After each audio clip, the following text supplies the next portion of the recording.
이스콰이어 4회의 마지막 장면, 윤석군의 가슴에 또 한 번 깊은 상처를 남겼던 그 충격적인 엔딩부터 이야기해야겠어요. 반려견 해슈 때문에 우연히 마주친 전처와 새 남자, 그리고 충격적이게도 만삭을 배를 한 전처를 보며 윤석훈은 그야말로 얼어붙었습니다. 단순히 이혼한 배우자가 새 가정을 꾸린 것을 넘어선 그의 가장 깊은 트라우마를 건드리는 잔인한 결말이었죠. 그는 아내와 아이 없이 살자고 약속하고 결혼했습니다. 하지만 과거의 아내는 자신과 상의 없이 아이를 지우려 했었고 그 배신감에 윤석훈은 평생을 아파했습니다. 그런데 이제 다른 남자의 아이를 가졌다는 사실은 그에게 자신이 진심으로 사랑받지 못했다는, 아니 자신이 무가치한 존재였을지도 모른다는 더 큰 고통을 안겨주었습니다.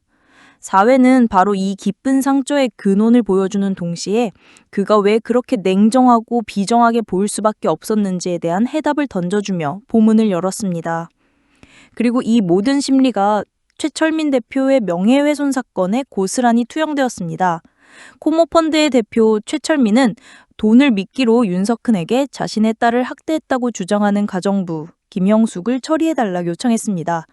김영숙의 과거 사기 전력을 이용해 그녀의 주장에 신빙성이 없다고 몰아붙인 윤석훈의 방식은 겉으로는 깔끔해 보였습니다. 하지만 이 사건의 킬링 포인트는 바로 여기에 있었습니다. 윤석훈은 최철민이 딸 인영이에게 폭력을 가하고 있음을 직감적으로 알았고 그가 자신의 고통을 돈으로 덮으려 하는 것에 격렬한 혐오를 느꼈습니다. 이 사실을 알게 된 강효민은 윤석훈을 향해 비겁한 사람이라며 그를 몰아붙였습니다. 그녀의 이 비난은 윤석훈의 마음에 비수처럼 박혔지만 사실 윤석훈은 그 순간 이미 자신만의 방식으로 아이를 구할 계획을 세우고 있었습니다. 한동안 모습을 감췄던 윤석훈이 다시 나타났을 때 최철민은 또다시 폭행 사건에 휘말려 경찰이 다녀갔다고 털어놓았습니다. 윤석훈은 증거인멸이라는 명목으로 딸 인영이를 데리고 나왔고 아이의 심각한 상태, 즉 장간막 출혈을 확인했습니다. 그리고 이 모든 것이 윤석훈의 큰 그림이었습니다. 그는 김영숙에게 몰래 찾아가 일단 물러나서 아이를 위한 방안을 생각해보자고 설득했고 수술이 끝난 후에는 흥분한 상태로 최철민을 찾아가 쓰레기 같은 놈이라고 외치며 폭행했습니다. 이때 나타난 조폭들은 사실 윤석훈이 부른 것이었죠. 그는 조폭 두목에게 최철민이 자금을 빼돌렸다는 사실을 알리며 대신 아이를 살려달라고 부탁했던 것입니다. 법의 테두리를 벗어난 듯 보이는 이 모든 과정은 사실 아이를 구하기 위한 윤석훈의 처절한 몸부림이자 자신의 과거 상처를 투영한 정의구현 방식이었습니다.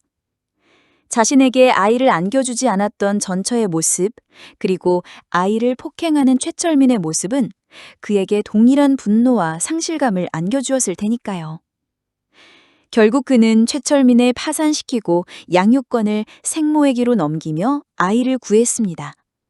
이 사건은 윤석훈이 비정한 변호사가 아니라 가장 뜨거운 가슴을 가진 인물임을 증명한 최고의 관전 포인트였습니다.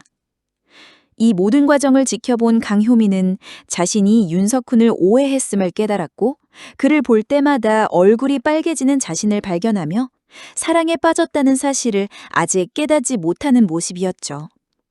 그녀의 순수한 감정은 앞으로 윤석훈의 상처를 치유하는 중요한 역할을 할 것입니다.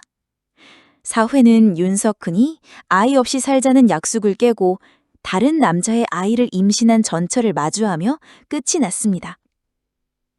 이 충격적인 배신은 그의 마음속에 다시 한번 깊은 상실감과 함께 복수심의 씨앗을 뿌릴 것입니다.